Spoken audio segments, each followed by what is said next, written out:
আমরা জেলা শাসকের নিকটে যাব।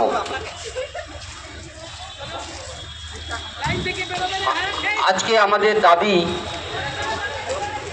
জেলা শাসকের কাছে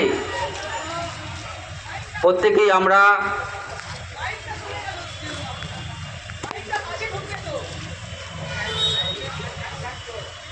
আমাদের দাবি নিয়েই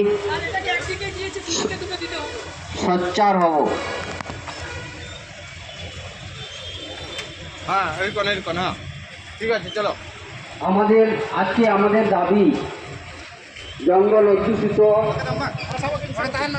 গ্রামে সরকারি উদ্যোগে বনাধিকার আইন 2006 সুযোগ সুবিধা সম্বন্ধে लाइन पे बढ़िया लाइन पे झुलू बता ले बढ़िया लाइन पे বনাধিকার আইন অনুযায়ী মৌজা স্তরে গঠিত গ্রাম সভাকে স্বীকৃতি দিতে হবে। গ্রাম সভার